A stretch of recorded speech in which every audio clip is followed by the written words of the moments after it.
By 2004, 2005, I'd been working on this for a decade, and I really felt as if I had done as much as I could for the campaign to ban landmines. We were in a much better place when I left in 2006 than what I came into in 1996. We had over 150 governments that had signed up to the landmine treaty, banning the weapon. We had virtually no export of anti-personnel landmines. The production of the weapon had fallen from dozens of countries to about 15. We had millions and millions of dollars being spent to clear landmines, and you know, enormous amounts of land being cleared and returned to productive use, and with that the decrease in the number of casualties to landmines. So it had been a very busy decade, but a very productive one, and I don't know, I just felt like I'd done my piece, and it was time to go home. Yeah.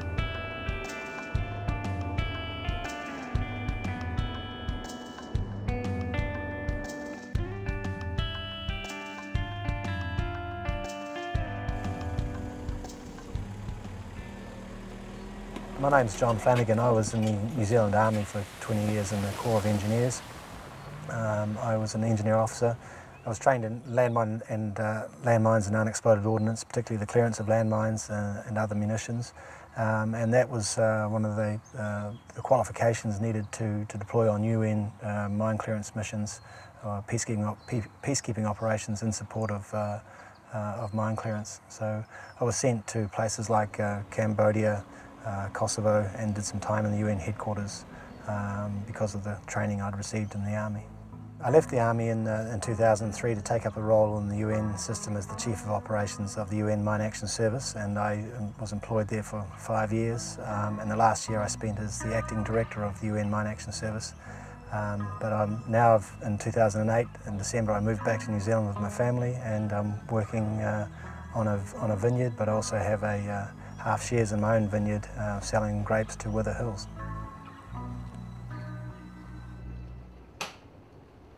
It was probably about less than 2 months after I'd been back in New Zealand when Israel went to war with Hezbollah in South Lebanon.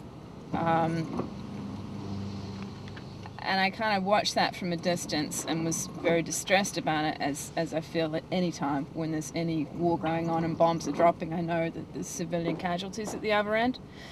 And I was also getting emails from my friends who are on the ground over there, working in the mine clearance program, and they've been working to clear the landmines and the other exploded ordnance in Lebanon for a long time, for years. And I'd been there and visited their clearance project, so it was very distressing to know that there was an air war going on and that bombs are being dropped on areas that I knew had been cleared of landmines. It was very, very sad and distressing. We were basically had been planning for a classic EOD, explosive ordnance disposal operation, where we knew there was going to be aircraft bombs to clear, we knew there was going to be artillery, and we knew there was going to be mortars. What we didn't realise that was happening in the last 3 days was basically the Israeli Defence Force were unloading massive amounts of cluster munitions on any area that could or might not contain a Hezbollah launching site. So they were really just trying to saturate anything that has vegetation, banana plantations, olive plantations, anything that could be used by Hezbollah. Literally within hours of the ceasefire being announced on Monday morning, people returning back to their villages had driven into areas that were contaminated by cluster munitions, and vehicles hit the cluster bombs, were exploding. People got out of their car, were running into areas which were contaminated. So we had multiple, 15 casualties within the first couple of hours, and that's when really it hit home to us that we were dealing with another major problem. But it wasn't until the end of that conflict in the last 72 hours that the press reports started coming out, and it was angry UN officials, Jana Egeland and this Kiwi guy called David Shearer, and they were really upset that Israel had chosen to drop the bulk of its cluster bombs in the last 72 hours of the conflict, when the Israelis knew that there was going to be a ceasefire, okay? And there was not really any clear military benefit to be gained for the way in which they were using the cluster bombs. They were just saturation bombing the southern part of Lebanon with cluster bombs and with other weapons as well. But we knew that those cluster bombs were going to have a certain number that just would not go off, and because of the failure rates. And that's what happened. There was no beating around the bush. This was, unjustified. This was incredibly and completely saturation of an area with unexploded submunitions.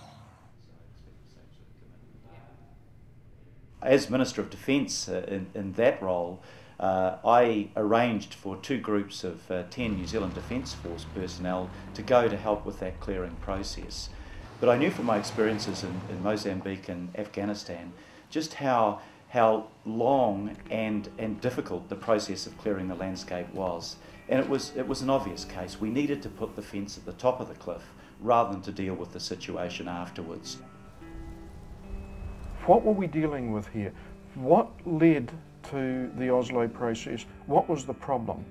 Now the problem, as we all know, was bombs that contained a lot of bomblets that were fired in an indiscriminate way over a very large area, leaving lots of small unexploded submunitions that children picked up, that other children and adults disturbed, that were left in fields and prevented cultivation, and that killed a heck of a lot of civilians.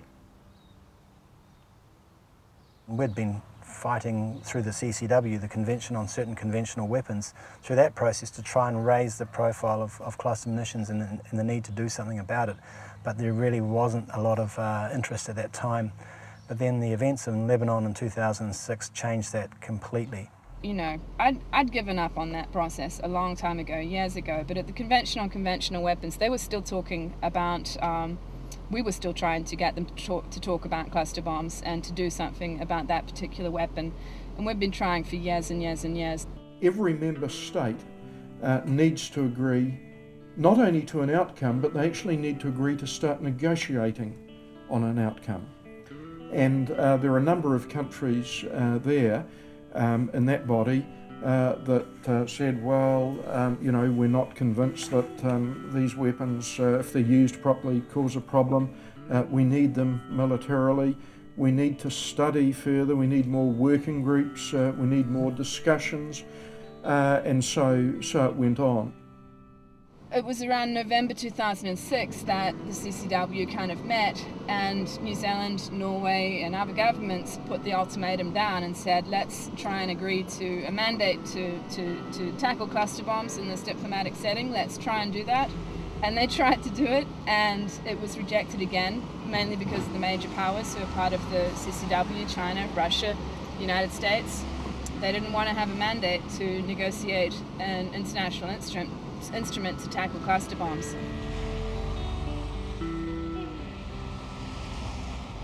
Everyone was on notice that, look, if this was not going to work in the CCW, we were going to take it outside and we were going to make it work anyway. We were inspired really by what had happened a decade earlier with the Ottawa Convention on Landmines, working with the NGOs who played a tremendous and hugely positive role in moving this process forward.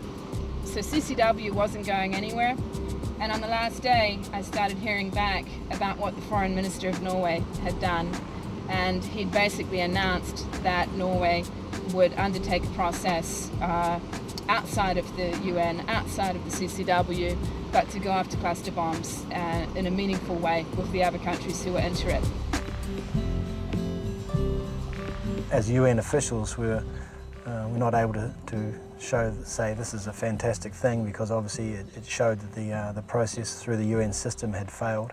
But most of us within the UN system were quite happy that that was now going to take place. And I also was hearing back about how New Zealand had offered to hold a meeting of this Oslo process, as it was being called. And that was when I started to take notice and realised we'd better get into action here. New Zealand doesn't hold international multilateral, diplomatic meetings, but in this process, which is outside the UN, that's what the states do, the states of the countries that are involved in it. They hold meetings to build support for the international objective, and in this case the objective was to ban cluster bombs.